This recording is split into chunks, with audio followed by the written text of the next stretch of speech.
ማት ድንጋይ ነው የተወረወረው። ያንን ሰብስበ መሰረት የማድረግ ግን ያንተ ፋንታ ነው። አንድ ድንጋይ በመለስ የለብም ይጠቅማል። አውስትራሊያ ላይ በጣም ከፍተኛ በቃ ላይክ እንደ ሰር ምናምን እንደሚሏቸው እኔም ታይትል አለኝ እዛ ሀገር። ዝም ብዬ ነው መተጣጠፍ የጀመርኩትኝ። ሶስና ወጣ መተጣጠፍ ትርኢት ታሳያለች ነው የሚባለው። ያኔ አንድ ቀን ተነስቼ እኔ ጀብሎ መሸጥ ፈልጋለሁ ብዬ መሸጥ ጀመርኩ ማለት ነው። እዛ ጋር ተማርኩኝ፣ ምን አልኩኝ፣ ሰራው፣ ምን አልኩኝ፣ ሞትኩኝ። ከዛስ እንዲያውም እናቴ ስታይኝ የ100 ብር ቁብ ከጓደኞቿ ጋር አስገባች።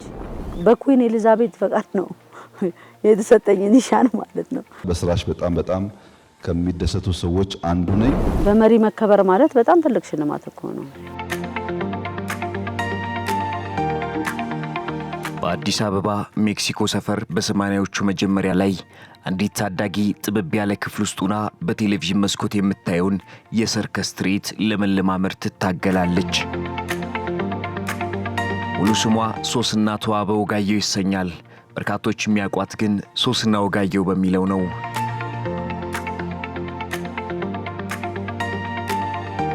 ብዙዎች ከውጭ ለሚመጣ የሰርከስ ቡድን እጃቸውን ሲያጨበጭቡ፣ እርሷ ግን በውስጧ እኔም እችላለሁ የሚልን ትልቅ ወኔ ያሳደረች። ገና በ9 ዓመቷ በብሔራዊ ቲያትር መድረክ ላይ ሰውነቷን እንደ እንዝርት ስታሽከረክር ዓለም የምታውቃት የሰርከስ ጠበብት መሆኗ ገና አልታወቀም ነበር።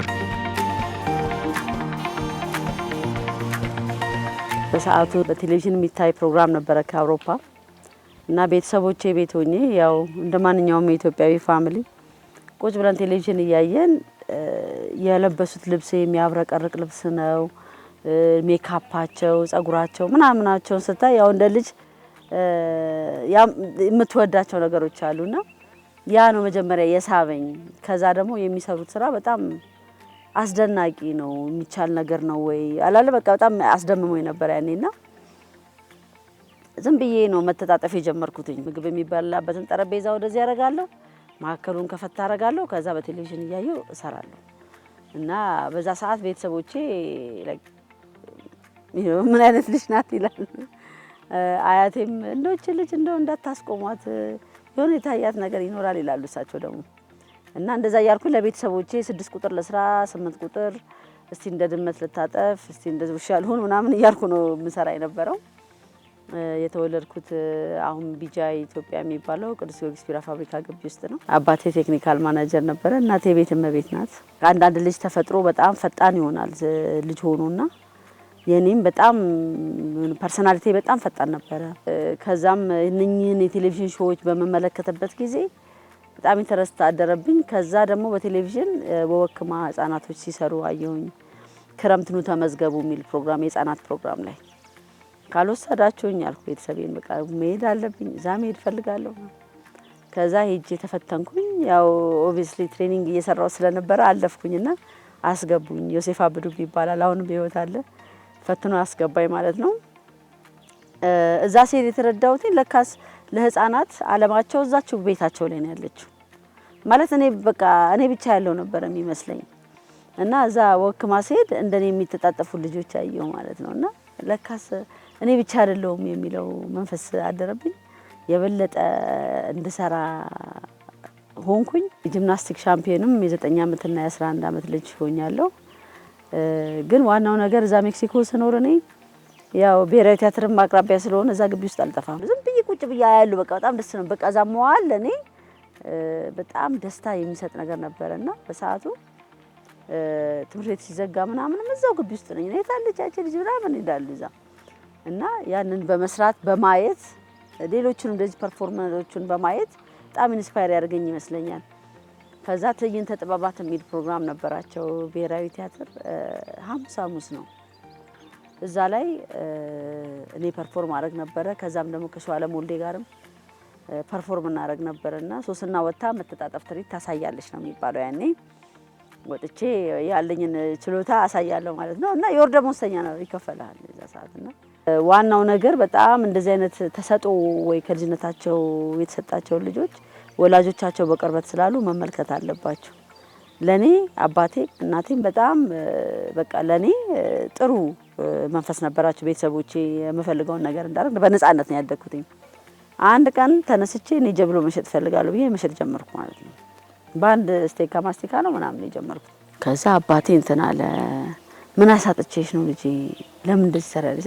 አይ እኔ አሁን ራሴን መቻል ነው የምፈልገው። አንድ 9 ዓመት ልጅ አሁን ራሴን መቻል ነው የምፈልገው ብዬ ስራ ከዛ ዝም አለኝ ማለት ነው። ትምህርቴን ካላጓደልኩኝ ምን ካላልኩኝ ምን ችግር አለ? ከዛ በተረፈ ግን ቤተሰቦቼ እንደዛ ሆኖ እንዴት እንደዚህ ሲጫል ሲባል የስራ ባህል ግዴታ ነው። እኔ እንደዛ በመሆኔ ከ8 ዓመቴ ጀምሮ ቤተሰቦቼ ገዝተውልኝ ያቁም። እንዲያውም እናቴ ስታይኝ የ100 ብር ቁብ ከጓደኞቿ ጋር አስገባች። ገንዘቡ አይደለም እኔ የምፈልገው የነበረው በሰዓቱ የኔ የልጅነት ፍላጎቴ የነበረው ደስታ ነው። ሶስና በ1987 ዓመተ ምህረት የመጀመሪያ የኢትዮጵያ ሰርከስ ባህሉን ወጉን ከነሙሉ ባንዱ ጋር ይዞ ወደ ሆላንድ ከተጓዙ አርቲስቶች መካከል አንዷ ስትሆን ትርኢቱም የቀረበው በወቅቱ ለሆላንድ ንግስት ነበር። ሰርከስ ኢትዮጵያ ሎካሊ ስለ HIV ስለ ንጽህና ስለምናምን በሰርከስ ውስጥ ሆነን እናስተምር ነበር እዚህ ሀገር እና የመጀመሪያ ብሬክ ስሩ የመጣው በ1995 በፈረንጆች አቆጣጠር ለሆላንድ ኩዊን ቤትሪክስ የሰራነው ሾው ነው። 25 የኢትዮጵያ ህፃናቶች እና ወጣቶች ለመጀመሪያ ጊዜ በአውሮፕላን ሄደን ለአንድ ሀገር ኩዊን ሾው ሰራን ማለት ነው እና ያ ሾው በዩኒሴፍ ጋላ ስፖንሰር ተደርጎ ሄደን ሾው ከሰራን በኋላ የአውሮፓ አይን እንዴ ኢትዮጵያ ውስጥ እንደዚህ አይነት ነገር አለ እንዴ ማለት ጀመረ። በፊትኛ ዛፍ ላይ ምናምን ላይ የምንኖር ነበር የሚመስላቸው ኦብቪየስሊ እና እንደዚህ አይነት ታለንት መኖሩን ሲያውቁ ፕሮሞተሮች ደግሞ ከነገና ቲቪ ሾው ጋበዘን በወሩ።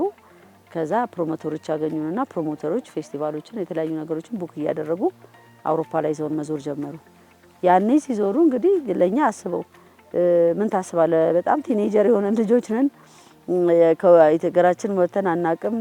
በሰርከስ ኢትዮጵያ ምክንያት እስከ ጃሬ ድረስ እስከ ሀርጌሳ ድረስ እስከ ምን ድረስ ሄደናል። ሀገራችን ላይ ሰርከስን ለማስፋፋት ልጆች ሆነን ጅማ ምንም ሁሉም ሄደናል። ከዛ 1998 ወደ አውስትራሊያ ሄደን እዛ እኔ ቀረሁኝ ማለት ነው። እዛ አውስትራሊያ ላይ ትምህርቴን ተማርኩኝ።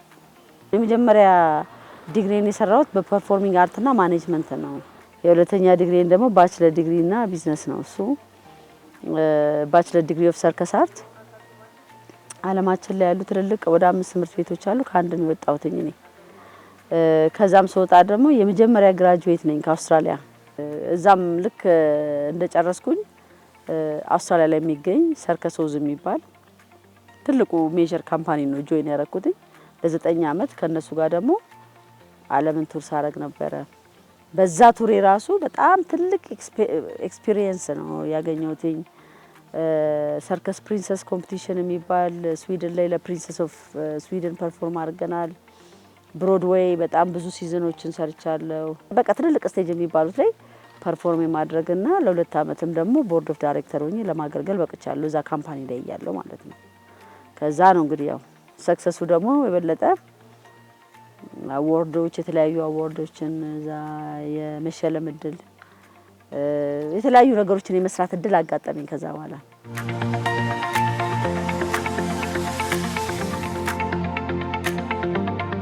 ሶስና የልጅነት ህልሟን ክንፍ አውጥታ ዓለም አቀፍ መድረኮች ላይ ማሳየት ጀመረች። የሰርከስ ኦዝ አባል ሆና 5 አህጉራትን አዳረሰች።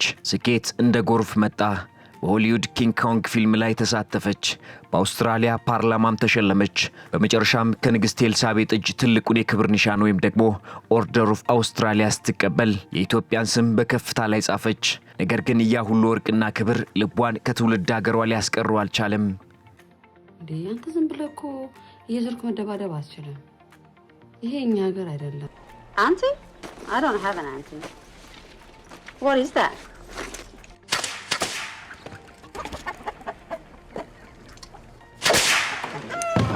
ብዙ ሰክሰሶችን አግኝቻለሁ። በተለይ ደግሞ በአውስትራሊያ ገቨርንመንት ኦፊሻሊ ያንግ አውስትራሊያን ኦፍ ዘ ኢየር አዋርድ ለምሳሌ ዲ ኦርደር ኦፍ አውስትራሊያ ላይ በጣም ከፍተኛ በቃ ላይክ እንደ ሰር ምናምን እንደሚሏቸው እኔም ታይትል አለኝ እዛ ሀገር እና እሱ የኒሻን ሽልማት አውስትራሊያ አውስትራሊያ ላይና አብሮድ ደግሞ ኮንትሪቢዩት ያደረጉ ትልልቅ ስራዎች እኔ እንዲያውም እዛ ሄጄ ልሸለም ሲሄድ እኔ ነኝ እንደ ያንገስት እዛ ውስጥ በጣም ትልልቅ ስራ የሰሩ። ከዛ ደግሞ በድራግና አልኮል ያሉ ልጆችን ሪሃብሊት የማድረግ ስራ ብዙ ሰርቻለሁ እዛ ሀገር ላይ ሰርከስን በመጠቀም ነው። ግን ይሁላ ስለዚህ ሰርከስ አሁን ሰው እንደ ኢንተርቴይንመንት ነው የሚያየው። ኢንተርቴይንመንት አይደለም፣ ኢትስ ኤዱኬሽን ሰልፍ ስቲም ቢልድ የምታረግበት ሪስክን ቢልድ አብሮ መስራትን የምትማርበት በደንብ መናገር እንደዚህ የምትማርበት ሰውነትን በጤና የምትጠብቅበት ፍሌክሲቢሊቲን የምትጠብቅበት ከዛም ደግሞ ኢንካም ጄኔሬት የምታረግበት ኑሮን የምታስተካክልበት ሙያ ነው። ያ ያለ ሆኖ ግን ገባህ እኔ በልጅነቴ ያጣኋቸው ነገሮች ደግሞ አሉ። ቢሆኑ ነበረ በዛ ሰዓቴን ባገኘ ይኖር ነበረ የምላቸው ነገሮች ነበሩ። ለምሳሌ እኛ እዚህ ትርኢት ባለማሳየታችን ውጪ ላይ ነው ምን ለሾው ሄደን እኮ ልምምድ በለው በቃ ብዙ እዚህ ስለማንሰራው ያንን የመለማመት ሂደት እዚህ መፍጠር ከዛም በተረፈ ደግሞ የትሬኒንግ ኮንዲሽኖች በተመለከተ በጣም ይቆጨኛል። በየአመቱ መጣለው ኢትዮጵያ እኔ ሁሉ ጊዜም ኢትዮጵያ እንደምኖር ነው የማውቀው ሁሉ ጊዜ። ሶስና ዛሬ የዓለም አቀፍ የሰርከስ ዳኛ ነች። ከሞናኮ እስከ አውስትራሊያ ትዞራለች። ነገር ግን ትልቁ እርካታዋ በምትቀርጻቸው ህጻናት አይን ውስጥ የሚታየው ተስፋ ነው። ወደዚህ ሀገር ለመምጣት ስወስን በጣም ብዙ ሰዎች እብድ ነሽ ብለውኛል። አንቺ ደህና ስራ ነው የምትሰሪው፣ ጥሩ ስም አለሽ እዚህ ሀገር ምናምን አሉ። ግን ምንድነው አዝና ይኖራል እንደማንኛውም ሰው ደሞዝ ታገኛለህ፣ ቤት ትገዛለህ። ከዛስ እምቅ ኤነርጂ ሲኖር እና ተስፋ ሲኖር you need to spread it ለሌላው ሰው ማካፈል አለብህ፣ ለሌላ ሰው ማስተማር አለብህ። አሁን እኔ እዛ ጋር ተማርኩኝ ምን አልኩኝ ሰራው ምን አልኩኝ ሞትኩኝ። ከዛስ ምንም ነገር ሳታስተላልፍ ምንም ነገር ሳታስተምር መቅረት ማለት ራሱ እኔ እንጃ እኔ አልቀበለውም እንደዚህ አይነት ነገር ባይደወይ ከቻልኩኝ አዱ ማይ ቤስት እና በዛም በጋፕ ውስጥም በመመጣበት ጊዜ ለረፍት በመጣበት ጊዜም ማቴሪያል ሬዝ አርጌ ለልጆች ረዳለው ኮሜንት አረጋለው እየዞርኩኝ ምክንያቱም ፍቅሩ አለኝ እና ከአውስትራሊያ ወደዚህ በመመለስበት ሰዓት የ8 ወር የ5 ወር ልጄን ይዤ በቃ ቤተሰቤን ጠቅልዬ ነው የመጣሁት ባይደወይ ዞር ብዬም አላይም ብዬ ማለት ነው። እና ስመጣ እዚህ መጀመሪያ የጀመርኩትኝ ወጣት ማዕከል ላይ ነው። ሶስና ወጋየሁ ባለ ትልቅ ህልምና ራዕይ ይዛ እውቀቷን ልምዷንና ገንዘቧን በመያዝ ወደ ትውልድ ሀገሯ በመመለስ የሰርከስ ጥበብን ለማስፋፋትና ትውልድን ለመቅረጽ በ2005 ዓ.ም ጋሞ ሰርከስና ጂምናስቲክ ክበብን በየካ ወረዳ 8 ያቋቋመች ሲሆን በትምህርት ቤቱ በርካታ ህጻናትና ታዳጊዎችን በማሰባሰብና በማስተማር ወደ ውጭ ሀገራት እድልን በመፍጠር ልጆቹም በውጭ ሀገር ከፍተኛ ውጤት አስመዝግበዋል። ሰፈሬ ላይ እስቲ እዚህ አዲስ አበባ ላይ ምን አይነት ቦታዎች አሉ ብዬ ስመለከት ወጣት ማዕከላቶች አሉ። በቃ በሰፈሬ ላይ ያለው ላይ ለምን አልጀምርም ብዬ ትሬኒንግ ጀመርኩኝ። ፍላየር ከጎኑ ያለ አንደኛ ደረጃ የመንግስት ትምህርት ቤት አለ። ከዛ በቃ ትሬኒንግ ጀመርን ማለት ነው ወጣት ማዕከል ላይ። ላለፉት 12 አመታቶች ወጣት ማዕከል ላይ ነው ያለሁት። እስቲ አነስተኛ ገቢ ያላቸው ቤተሰብ ላይ ያሉ ልጆች መንግስት ትምህርት ቤት ላይ ያሉ ልጆች በነፃ ነው የምናስተምረው። በዛ መልኩ ትሬኒንጉን ጀመርን። በጣም ቆንጆ ልጆች አፈራን። ዓለምንም ያስጠሩ ልጆች አፈራን። ብዙ ክብር ለኢትዮጵያ መጡ። ትምህርት ቤቱ በዛ አይነት መልኩ ራሱን እየደገፈ ምን ያለ ስታብሊሽ ያደረገ ሄደ። ግን በብዙ ችግር ውስጥ ማለት ነው። ምክንያቱም ወጣት ማዕከል ላይ የሚረዳ ሰው ያስፈልጋል። እና ያ ሁላ ነገር በቃ ውስጤን እንትን ቢለው ቢያናድደው ቢያበሳጨው ምን ቢለው እልህ ያስይዘኛል። እና ሁሉ ጊዜ የምለው ነገር አለ አልጋ ባልጋ የሆነ ነገር የለም ኢትዮጵያ ውስጥ። ግን አልጋ የማድረግ ሂደቱን ደግሞ አንተ ራስ ማድረግ ያንተም ኃላፊነት ነው ብዬ አስባለሁ። ከዛ ከጎን ለጎን ኢትዮ ሰርከስ ኢንተርቴይንመንት የሚለውን ደግሞ 2008 ላይ በፈረንጆች ከ7 አመት ምናምን በኋላ አቋቋምኩት ማለት ነው። ይሄ ደግሞ ማኔጅመንት ካምፓኒ ነው። ልጆችን ማኔጅ የሚያደርግ ሾዎችን የሚሰራ ይሄንን የሚገነባ ድርጅት ነው ያቋቋምኩት። ሶስና አሁንም ህልሟ ሰፊ ነው። ዛሬ በእንጦጦ ተራራ ላይ ከግማሽ ቢሊዮን ብር በላይ በሚፈጅ ወጪ በአፍሪካ የመጀመሪያ የሆነውን የሰርከስ ማዕከልን እየገነባች ትገኛለች። ይህ የአፍሪካ የመጀመሪያ ሃርቶፕ ሰርከስ ቬኑ ኦሪጂናል ፕላኒዝ 16400 ካሬ ነው። አሁን የተሰራበት ያለው ወደ 7000 ካሬ ነው ኤሪያው። ከዛ ይቀጥላል በፌስቱ የሚያካታቸው ብዙ ነገሮች አሉ። የፐርፎርማንስ ኤሪና አለው፣ ቢሮ አለው፣ የኮስቲዩም ስቱዲዮ አለው፣ የልብስ አልባሳት የሚሰፋበት ዲዛይን ራሳችን ነገር የምናደርግበት፣ የአርቲስቶች መታጠቢያ ሩም፣ ልብስ መልበሻቸው፣ መመገቢያቸው፣ የሙዚቃ ሪሄርሳል ሩም፣ የሙዚቃ ስቱዲዮ ሩም አለው። 2 ትልልቅ ስቱዲዮዎች አሉት። ለህዝብ የሚውሉ ነገሮች የሚሸጡባቸው ቦታዎች አሉት። በተረፈ ከዛም በተጨማሪ ደግሞ ማደሪያዎቹም ሲያልቁ የተለየ ሬዚደንሲዎችን ፋሲሊቲ የሚሰጥ ነው። የሰርከስ ብቻ ሳይሆን ማስተር ክላሶችን የሪጊንግ አሁን የገመድ ምናምን እንደዚህ አይነት ነገሮች ተሰጥተው ስለማያውቁኝ ሀገር ካፓሲቲው ስለሚኖረን እነሱን ስልጠና ለእኛ ብቻ ሳይሆን ኢትዮጵያ ላይ ላሉ አሰልጣኞችን ማሰልጠን ግብአት እንዲሆናቸው ማድረግ፣ የላይቲንግ ኢንጂነሮችን ማስተማር፣ የሳውንድ ኢንጂነሮችን ማስተር ክላሶች ከውጭ ሀገር እያስመጣን ማስተማር የኛ ምንድነው ማስተላለፍ ነው ስራው እና ያንን ስራ ነው የሚሰራው። ከዛ በተረፈ ደግሞ ሾዎች ሎካል ሾዎች ይኖራሉ፣ ኢንተርናሽናል ሾዎች ይኖራሉ። በጣም ቆንጆ ፕሮጀክት ነው። ከብዙ ነገር ጋር ነው የተያያዘው። እኔ ዝም ብዬ ብሪፍ አረኩል እንጂ እንደ ኤሪያው ምናምን የሚሰጠውን ነገር ትልቅ መስህብ ነው።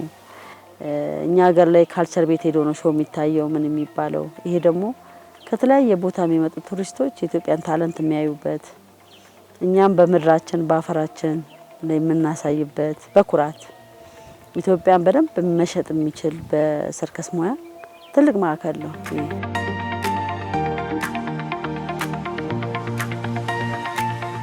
የአፍሪካ የመጀመሪያው የሰርከስ ማሳያ ማዕከል ማለት እንግዲህ በጀርመን ሀገር አለ፣ በፈረንሳይ አለ። እንደዚህ ኤስቴቲክ ቢልዲንጎች ሞስትሊ ኢስተርን ዩሮፕ ላይ ያሉ፣ ከዛም በተረፈ ደግሞ ቻይና አሉ። አፍሪካ ላይ ሲመጣ ደግሞ እንጦጦ ፓርክ ላይ ነው የሚሆነው። ስለዚህ ያ ኢትዮጵያን ዴስቲኔሽን ያደርገዋል አውቶማቲካሊ። ትምህርት ቤታችን የግሎባል ሰርከስ ስኩል አሊያንስ አባል ነው። ኢትዮ ሰርከስ ደግሞ የዓለም ሰርከስ ፌዴሬሽን አባል ነው። ኦልሬዲ እኛ ፕላትፎርሙን ሰርተነዋል። እንዴት አድርገን ከዓለም ጋር መገናኘት አለብን፣ እንዴት ኢትዮጵያን መሸጥ አለብን በሰርከስ ሀብት።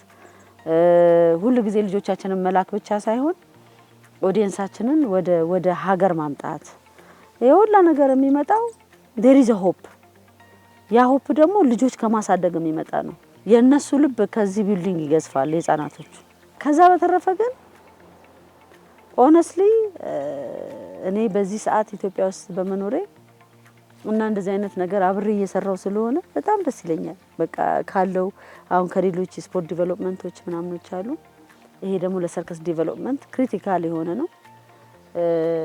ግዙፍ የሆኑ ነገሮችንም እንሰራለን ብለን እናስባለን። ኢትዮጵያ ሆስት ታደርጋለች። አሁን ኮፕ ሰርቲቱንም ሌሎች ነገሮችንም እዛ ላይም ደግሞ በጣም በትልቁ ተሳትፈን በትልቁ ማምጣት የምንችላቸው ነገሮች የምናሳይበት መድረክ ይሆናል።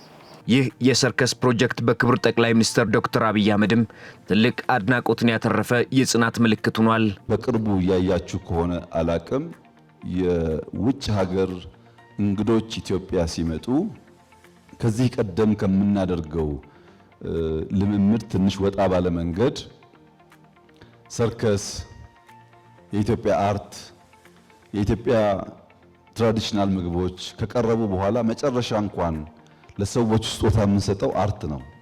ሶስና በአካል ያየሁሽ ዛሬ ነው። ደስ ብሎኛል እኔም ስላየሁሽ። በጣም የምትገርም ሴት ናት ሶስና። በሰርከስ ላይ በጣም ብዙ ስራ ትሰራለች። ስራዎቿን ያለው የምትገነባውን ነገር እየሄድኩ ያለው አጋጣሚ ሆኖ በአካል አልተገናኘንም። እኔም ደስ ብሎኛል። በስራሽ በጣም ከሚደሰቱ ሰዎች አንዱ ነኝ። አክብሮት በጣም ትልቅ ሽልማት ነው።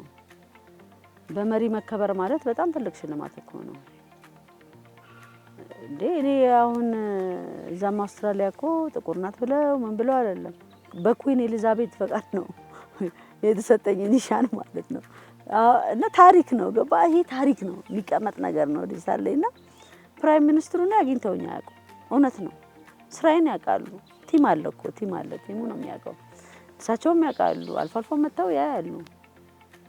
ግን በዛ አጋጣሚ ደግሞ ፐርሰናሊ እንደዛ አድርገው አፕሪሺየት ሲያደርጉ ሳይ በጣም ልቤን ሞር ጠንካራ እንደሆን ተስፋ እንዲኖረኝ መቼ አጠናቅቄ ደግሞ በመረቁት መቼ አጠናቅቄ ደግሞ የነገር ምክንያቱም እዚህ ውስጥ በጣም የሚገርም ፕሮጀክት ነው። አሁን እንደዚህ ስታየው ከብናል ሲያልቅ የሚገርም ፕሮጀክት ነው። ይሄ 1/3 ነው። ማድሪያዎች አሉት ምናምን ገና ግን ይሄንን አጉት እናደርጋለን ብለናል። ውስጡ በጣም የሚገራረም ፋሲሊቲዎች ነው ያሉት። አሁን አዲስ አበባ ላይ ያሉ ወጣት ማዕከላቶች በየቦታው ስለሆኑ ዴስቲል ሰርቪሳቸውን መስጠት አለባቸው። እኛም ብንሆን አሁን እዚህ ጋር ያለው ለአካባቢው ልጆች ለህፃናቶች ይሆናል። ከዛ በተረፈ ደግሞ በሪክሬሽን ኤሪያ ደግሞ የሚመጡ ልጆች ከተለያየ አካባቢ ላይ የሚመጡ ልጆች ይኖራሉ። ከክልል የምናመጣቸው ልጆች ይኖራሉ። ሴንተር ኦፍ ኤክሰለንስ። ነገር ግን ይሄ ማለት ጋሞ ኤክስፓንድ ነው የሚያደርገው። እዛ ጋር ያለው እንዳለ ነው የሚሆነው። ልጆች ይህንን አክሰስ በአካባቢያቸው ማግኘት አለባቸው። ግን ሰርከስ ደግሞ መሬት ላይ የምትሰራው ሙያ አይደለም። አየር ላይ ያለ ሴፍቲ ያለው በጣም ብዙ ነገር አለው እና ያንን ስላለው እንደዚህ ተሻምተ ስፔስ ስትሰራ በጣም አደገኛ ነው። ብዙ አይነት ጉዳቶችም ደርሰው ያውቃሉ። ስለዚህ አሁን እንደዚህ አይነት ስፔስ ሲከፈት አይ ኦፕነር ይባላል። አይን የሚከፍት ነገር ነው። ወደፊትም ደግሞ ባሉት ዲቨሎፕመንቶች በጣም ደስተኛ ነኝ እዚህ ሆኜ ማገዝ በመቻሌ። ከዚህ በፊትም ስፖርት ፖሊሲ ላይ ሰርቻለሁ። አንዳንድ ጥናቶችንም ለማበርከት ሞክሬያለሁ። ከዛ በተረፈ ግን ሰርከስ እንደ ሰርከስ ሆኖ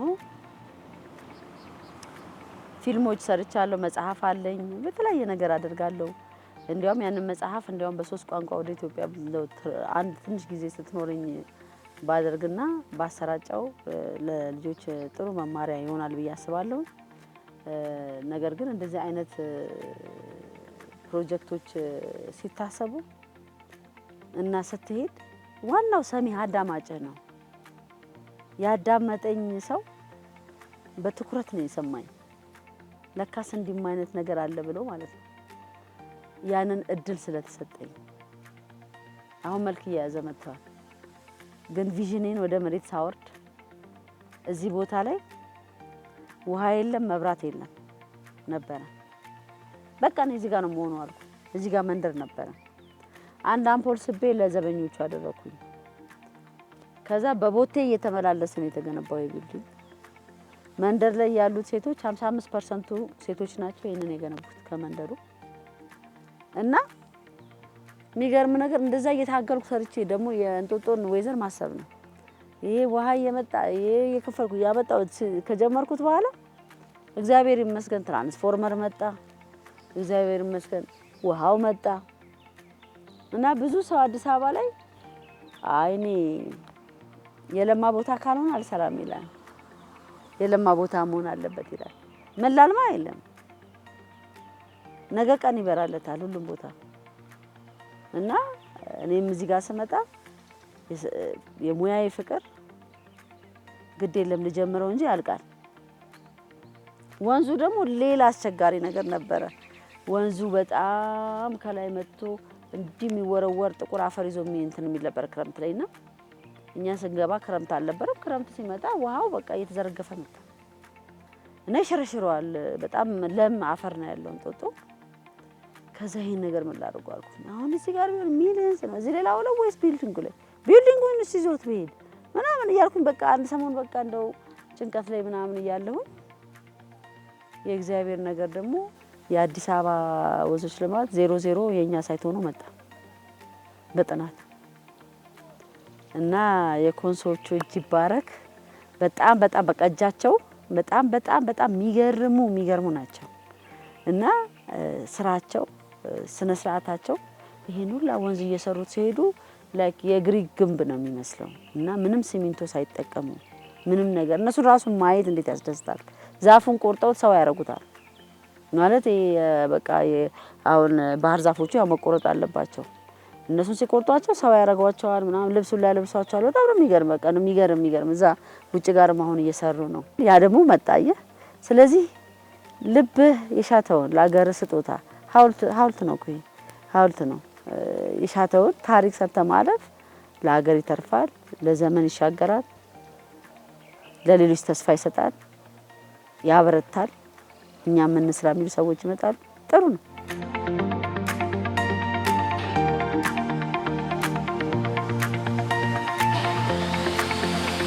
እንጦጦ ተራራ ላይ ዛሬ የሚሰማው የስራ ጩኸት የአንዲት ሴት ግዙፍ የህልም ውጤት ነው። ሶስና ወጋየሁ በአውስትራሊያ ያካበተችውን ዝናና ሀብት ይዛ ወደ ሀገሯ ስትመለስ በርካቶች በጥርጣሬ ቢመለከቷትም እርሷ ግን ምላሿን የሰጠችው በተግባር ነበር።